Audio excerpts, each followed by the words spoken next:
Ladies and gentlemen, we are outside my favorite Goodwill here in Medford, Oregon.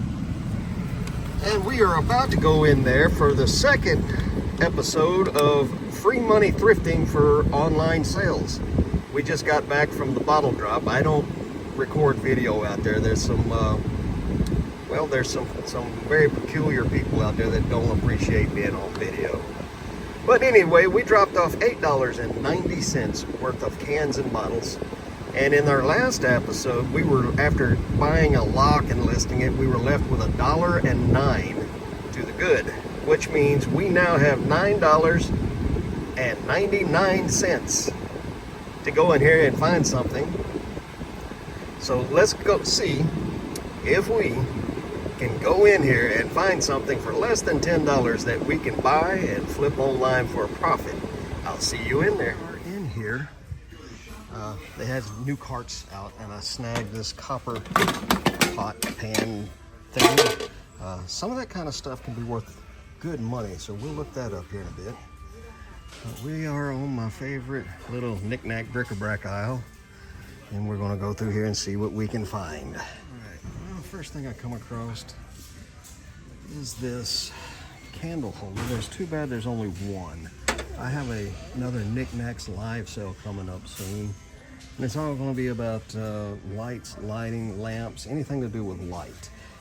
To that end, I also picked up this little candle holder. I think it's missing something, so we're going to go ahead and put it back. I just sold one of these.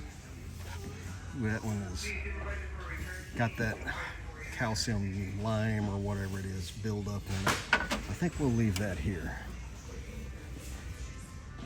Yeah. There's a piece of lucite with leaves or something in it. It's somebody's pet art project. Ooh, chunky bird, salt and pepper. Nope, don't think so. Leave that here. That's a neat little, oh, it's a sugar bowl. Cute little resin elephant. Alright, let's see. Figurines, planters. These little sponge holders, they're too long. There's an old ashtray somebody donated with the ashes still in it. They want $4.49 for it. No. There's a neat little vase. Made in Japan. $4.49. We'll leave that.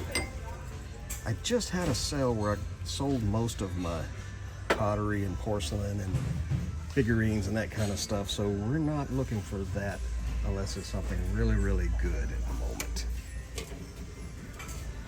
Hey, Halloween weirdo Frankenstein standing on a jack-o'-lantern. One of his neck bolts is broke off. And he's resin. I think we'll leave that. Alright, on to the next aisle. Checking the end caps. That's where they put some of the better stuff. There's a polar bear paperweight or figurine. Clear glass, we're going to leave that. With the little chunky bird, he's only $2.49. We're going to pick him up.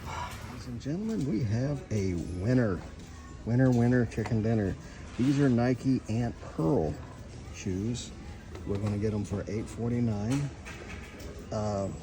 You might want to look up the comps on these. You won't believe them. It's well over $100, even in bad shape. So we just found our challenge item for this week. So it's got a bunch of marker on it. I'll show you guys a video on how to get that off. But other than that, they are in pretty doggone good condition. So we should get $100+ for that pair of shoes. So I like to circle back around to some of my favorite spots. There's the ashtray we saw earlier. And I like to step back so I can get a better view of what's on the bottom and what's up top sometimes. Around here is mostly on the lower shelves. And there is a pair of milk glass vases. They are very heavy, very well decorated. They're unmarked as far as I can tell, but they also want $6.79 a piece for them. I have a milk glass show that I'm going to be doing sometime in the future, not anytime soon. So at $6.79 though, and their milk glass, I'm going to leave them here. And if they are still here on half off, I will get them then. So hopefully they'll still be here. Probably not, but we're going to hope. And while I've got you here, there, behind the piggies that we looked at earlier, is a beautiful mid-century vase, gold leaf, hand-painted floral details, and an original sticker. And, ooh, $8. We're gonna have to think about that. All right, folks, we're back home now. Sorry I didn't do any more filming or videoing, recording, whatever you call it these days, at the thrift store. Shortly after we picked these up, I went to check to see if they were going to bring out any more new carts. And they brought one out, and as she passed me, I know the girl that works there. I was looking it over real quick and there was nothing I wanted. She says, I'm bringing another one out. So I backed off a little bit and that first cart got mobbed. And I backed off to where I knew she would bring the next cart out. So I'm standing there waiting for it and I see it coming through the door and I hear a voice behind me, a young male. He says, great positioning. I said, yep. And didn't think anything of it. Well, she rolls the cart out, stops it right in front of me, and this guy shoulders his way in between me and the cart. I'm like, what the heck? I thought the kid was joking around or something, that he's not moving. So I'm looking at him like, are you serious? And then he starts getting a foul mouth. I mean, a real foul mouth. The things that came out of his mouth kind of shocked me. Not for long, for about a heartbeat. When I realized this kid was trying to start something, I still couldn't believe it. He turned his head a little bit and saw me looking at him, and he took off. And he looked over his shoulder, and I took one step towards him, and he literally ran to the front door to leave there. I don't know what was going on. I really don't. I'm just thankful he took off. There is nothing in a thrift store that's worth getting in a fight for, going to jail, or somebody ending up hurt or needing medical attention of some kind, but it just caught me off guard a little bit. I've never, well, I can't say I've never been in a situation like that, but that one was a little weird. Anywho, I decided I needed to come home for the day, and it's really hot out here, so I took a little break, waited for it to cool off a little bit. I've got my swamp cooler rolling, and we have this pair of shoes. They're called Ant Pearls. They're put out by Nike, good Lord. Still can't think straight after that little altercation. But, you know, again, I'm thankful nothing more came of it. But anyway, somebody has written on the midsole with Sharpie. I'm not going to show you too close what's written on there. These shoes are some kind of memorial type thing. Not real sure what the history behind that is. But again, we've got some Sharpie we need to get off of there that somebody has written on these.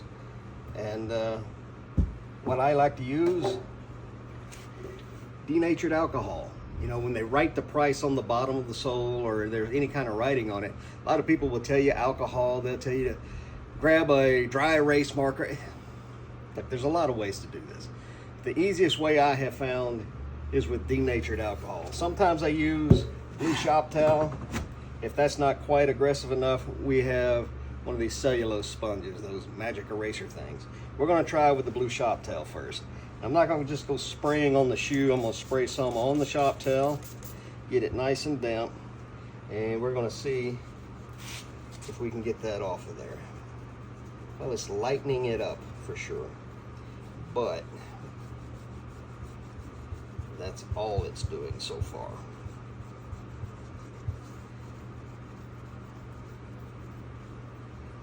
Well, time to ramp up this cleaning. Let's try the Sharpie. Get one corner fairly wet and go in here with the Sharpie, or the Sharpie. Go in here and see if we can get this Sharpie to come off. Wow, that I have never had this much trouble getting Sharpie off a shoe before. Now this midsole is a little different material than the actual sole. See, there's an 8 written on there. Watch, that should come off of there pretty good.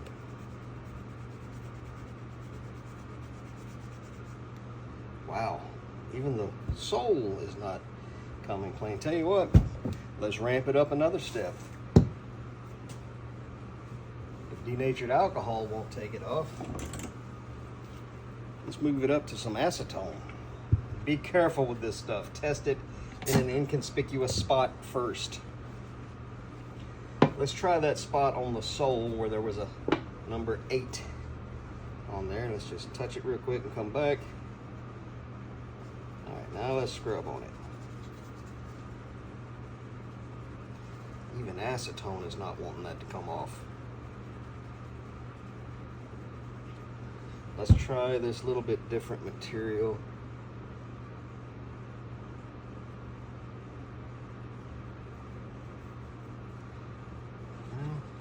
It's getting some of it off, but I don't know what this, it's like a, more like a, I don't know, some kind of weird, softer material. Let's try a little bit. We're going to try with a brush. Get a little bit of that alcohol in my little bowl right here. Let's get a brush and see if that works.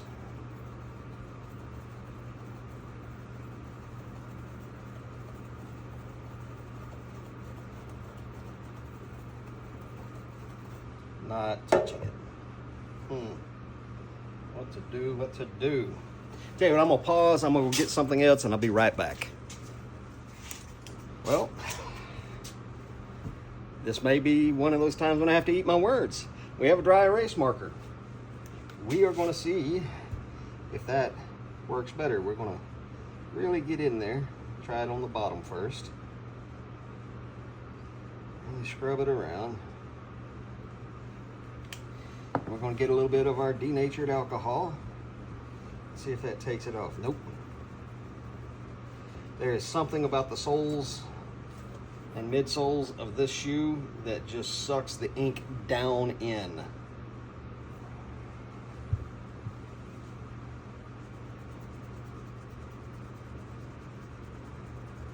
Yeah, it just takes a little bit off the surface and lightens it a little bit, but it doesn't take it off. I've never seen this before. If you guys have ever seen this before, let me know in the comments if you have found a way to get Sharpie off of this soft rubber sole that Nike used on this shoe. I've taken a lot of Sharpie off of a lot of shoes with denatured alcohol, and I've never had it not work. So, unfortunately, these may have to go back, and we may have to find a different item for our free money challenge.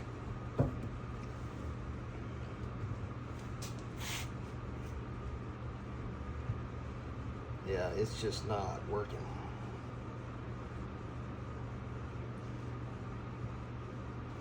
Yep, I believe that's what we've run into, a situation here that I've never run into before.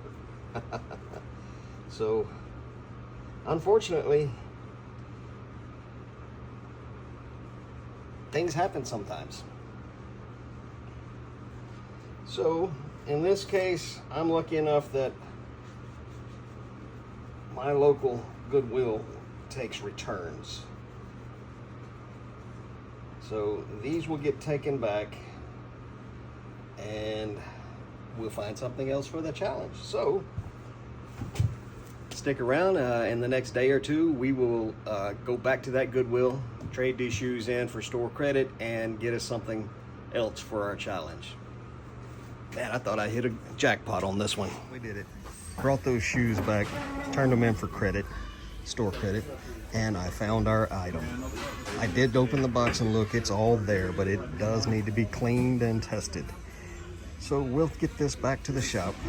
We'll get it tested first, see if it does work. If it does work, we will clean it up real nice and get it listed and go from there. If it doesn't work, well, we'll be right back turning it in for store credit again. So stick with me and we'll get this done. Okay, folks, we got it back home. I didn't film actually finding it because, well, as you saw earlier in the video, when the new carts come out, things can get a little hectic, and you have to kind of have your wits about you. So I can't do that and film at the same time. But this came out on a new cart. It's tagged at $7.79, but I get that 10% veterans discount. So I looked in there, it looked like it was complete, but it also dirty. And being that it's a hair cutting thing, I'm gonna glove up before we start messing with this. We're gonna test it. Hopefully it works and we don't have to take it back. So let's get gloved up.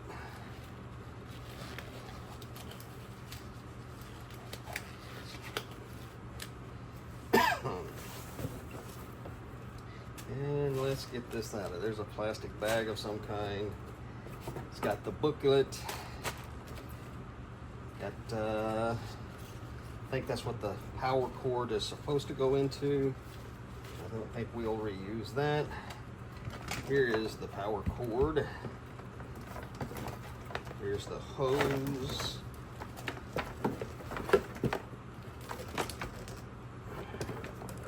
And here is the machine, and yeah, it's pretty dirty, so yeah, ugh, nasty. Kind of a little bag. I'm assuming that's going to be the oil for the cutter. Don't know what that rubber sleeve goes to. We will put that down there. There's the old warranty card. Put that to the side. We've got all of these attachments. That's for the different lengths of cutting hair. And there are 1, 2, 3, 4, 5, 6, 7 of those in there. So we'll check the booklet here in a minute to make sure that's how many are supposed to be in there. Let's get the box out of the way. The hose down there. And I think you're supposed to hook this to your own vacuum. Switch is in the on position. We're going to put it in the off position. I'm going to assume, is that the, I don't think so. Where do you plug this thing in at?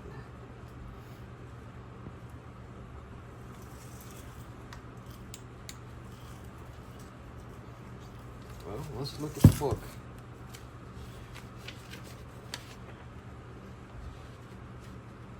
One, 2, 3, 4, 5, 6, 7, 8, 9, 10. We're supposed to have 10 attachments. I think we didn't count that many.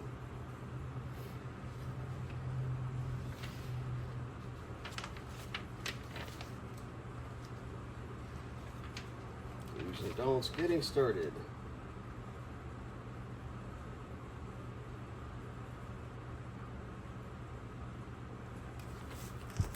Looks like the power attachment is up here. Yep, there it is. It's on the end of the hose. And yeah, you're supposed to hook it to your own vacuum. Let's make sure we still have that in the off position.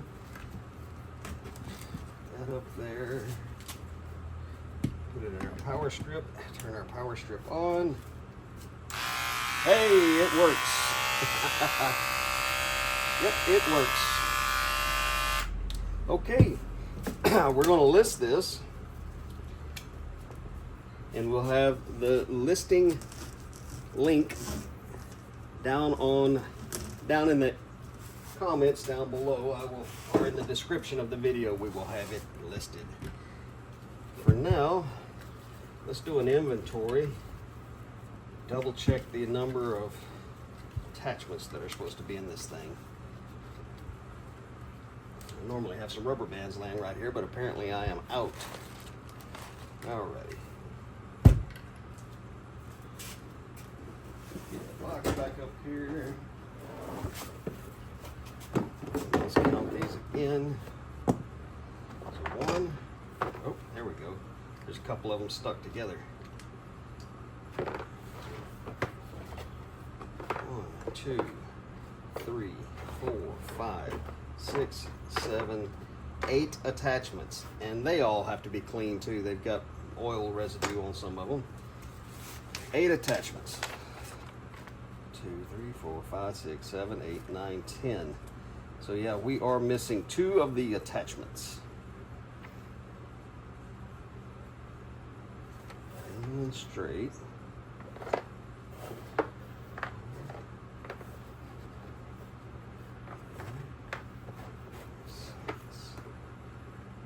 Yes, we are missing 2 attachments, but that's okay. We'll just put that in the description of the listing, and it'll still sell.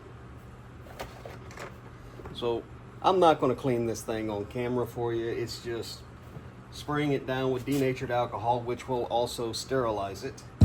And I've got some all-purpose window cleaner there. Got some Goo Gone.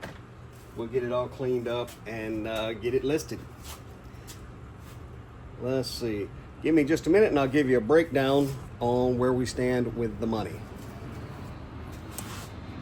Okay, we started this challenge with $5.40 for the first batch of bottles and cans that we dropped off. We spent $4.31 of that on the brass lock, which has not sold yet, leaving us with $1.09.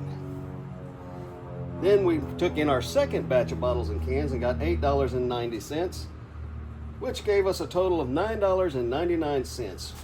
And we bought this Flowbee hair cutting system, and after my discount I paid $7.01 for it, leaving us with a grand total of $2.98 to the good. So there you go. That's where we stand on the challenge. We're going to end it right here. I'm going to get this thing cleaned, listed, and get the link so we can put that in the description for you. And we'll see you the next time that we take bottles and cans in and give you an update on the money, if any. And we'll see you then.